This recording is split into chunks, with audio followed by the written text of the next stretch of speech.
So you have been amazing at at inventing the future or your career, or perhaps foreseeing what's going to be happening. How do you get that insight? Well, that's a really good point. You do have to kind of pay attention to what's happening in your industry. Marshall McLuhan is a media theorist from Canada, and he wrote some brilliant books in the 60s and early 70s. One of the things he said is that most people go forward into the future, but they're looking in the rearview mirror. Their eyes are firmly fixed in a rearview mirror. And I think that's true. And if you look at industries that are getting into trouble now in this time of tremendous change, it's because the people that run them, well, they're almost angry. They want to kind of preserve a business model from the past, and they don't see why they should have to be the ones to make that change. Well, by holding their companies back, of course, what they're doing is creating opportunities for new startup companies to arise.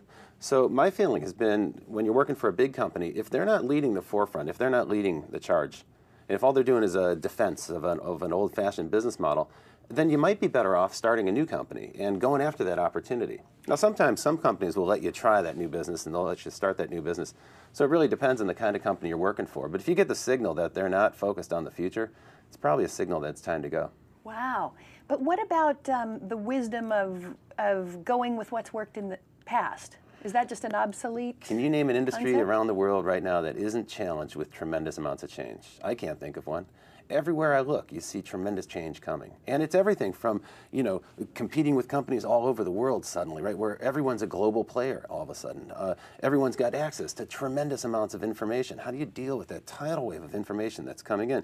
So things that used to be a competitive advantage in the past, those are gone now.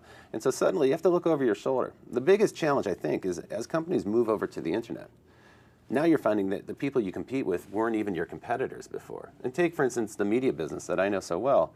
Today, if you're working at a TV company or a radio company, you're now migrating onto the web, but suddenly your product competes with books and text and web pages and chat and games and so forth, and then all this new social media programming that's happening as well.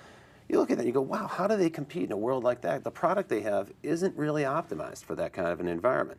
So that requires a radical rethink of the business. And really, if I were in charge of such a business today, I would have my best minds working on that, saying, what's our path for the future? And we should have a 5-year or 10-year vision of what that would be.